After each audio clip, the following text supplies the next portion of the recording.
Jim. I haven't been record shopping in a while because of COVID, so I figured instead of doing a vinyl finds video, I would do a random pull video. So I used my Discogs list and just pulled 10 records from my collection, and I'll just go through them. I think I'll probably be doing a few of these in the next few weeks. Here we go. So the first is Party from Aldous Harding.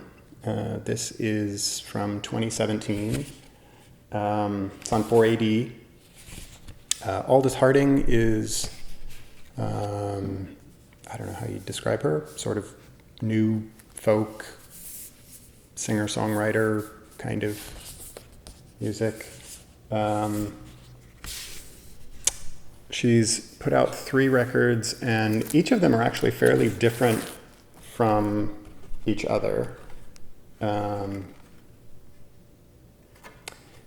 And they're all really, really good. First record was very sort of straightforward folk material, and the second record, this one, Party, is definitely much more creative musically than the first one was, and just really interesting music, really great stuff. And she's also a personality that is kind of amazing to watch. So if you get a chance to ever see an interview with her or any of her performances, definitely do it. She kind of lives in her own world. In a way, she reminds me of Elizabeth Fraser from the Cocteau Twins, in how she kind of, is an intensely interior person when she sings. It's kind of interesting. Second is Please Yourself from The Shams from 2004. This was on Shake It Records. If you don't know The Shams, they were a garage rock band from, Detroit, I think, but I'm not sure about that. I don't remember. But the record is, it's pretty classic garage rock, very listenable, really fun. I thought they did great stuff, but they only stayed together for a few years and, made 3 records. Next is, goes way back to 1978. This is Aerosmith, live bootleg. This was a record when I was maybe 11 years old, I guess. I remember, taking my yard work money and going down to the record store and buying this record. I actually remember taking it back because it was warped. But this was one of those records that, when I was really young and first starting to get into music, I went out and bought with my own money. So it was different than the records of my brothers and sisters. They weren't that I remembered listening to Aerosmith. Maybe one of my sisters did, but anyways, I don't listen to it much these days, but I had to have that record because I had it when I was a kid. And, I listened to it occasionally. Next is the Cocteau Twins. This is the Spangle Maker. It's an EP from 1984 on 4AD.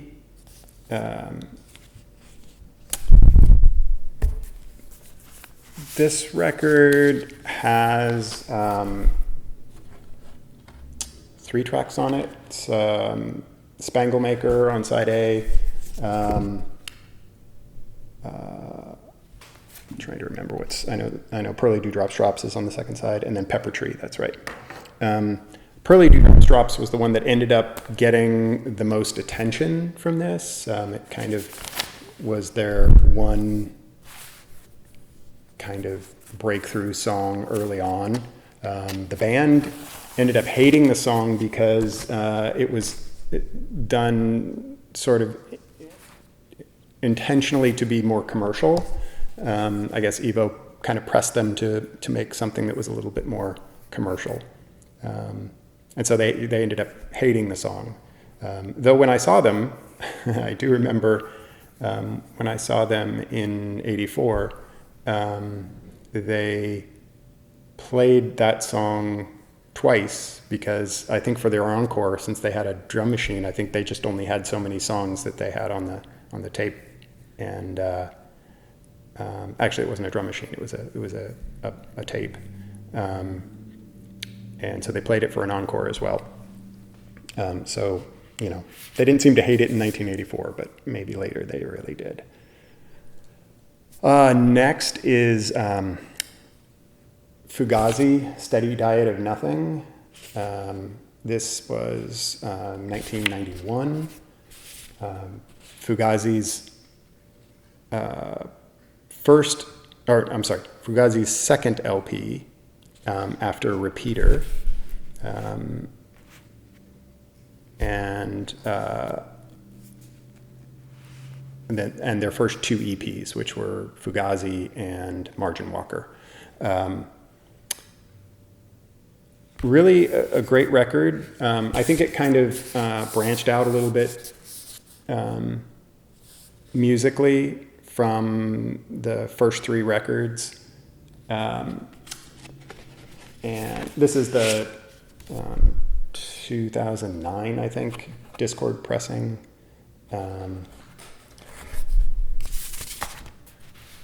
The songs are, I think, a little bit more complex and a little bit more interesting, but they're not as sort of straightforward, punchy punk.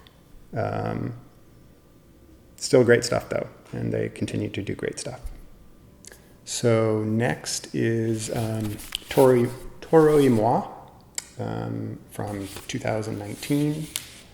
This is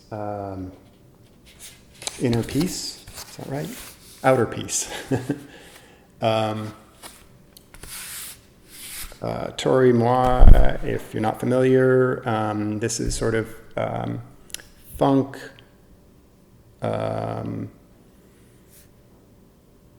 dance, I don't know how else you'd describe them. Bit of electronic, clear. This is on Car Park Records.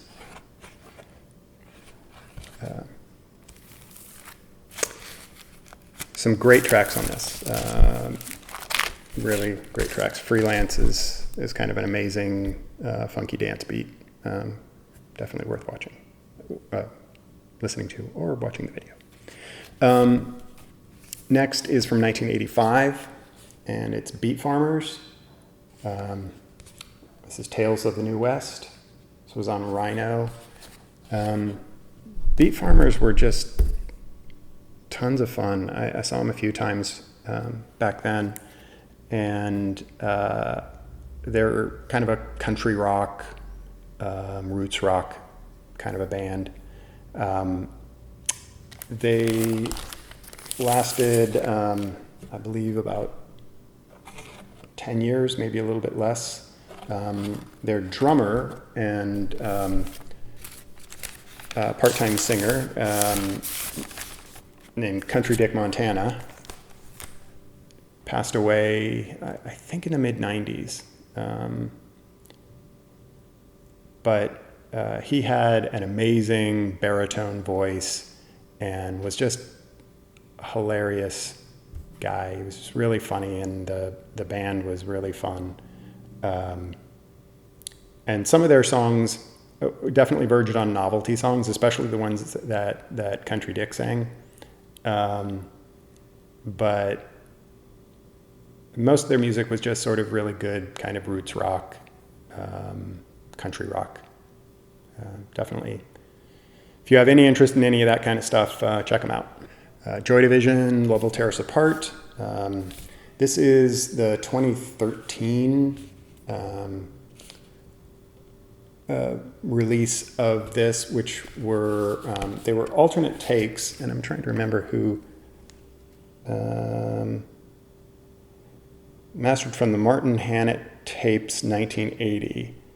So it may have been from the original recording session and just alternate takes.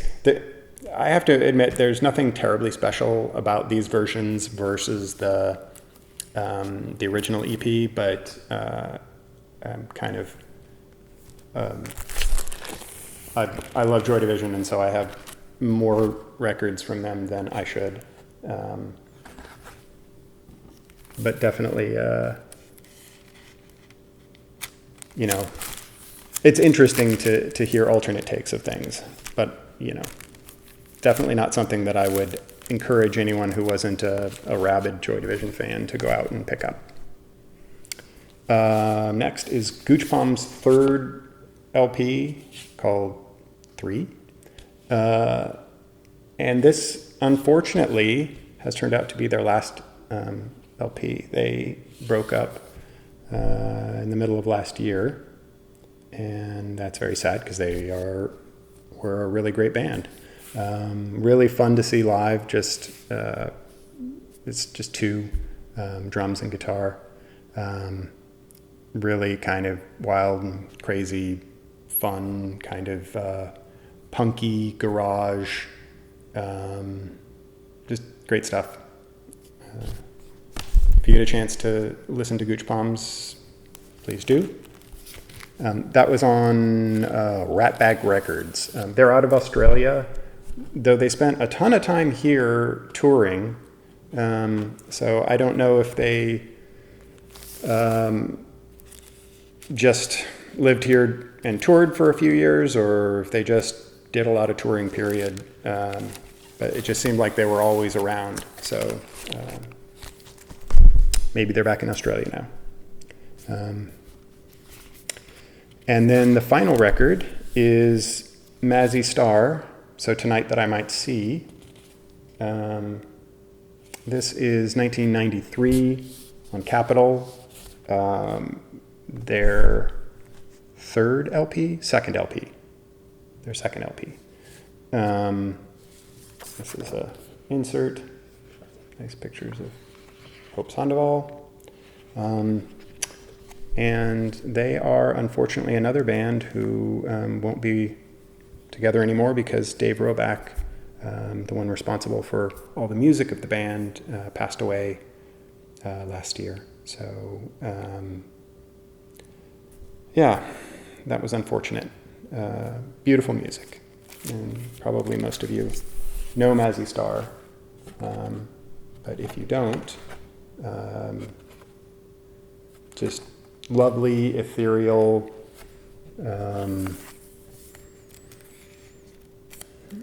I think Roback's background is always kind of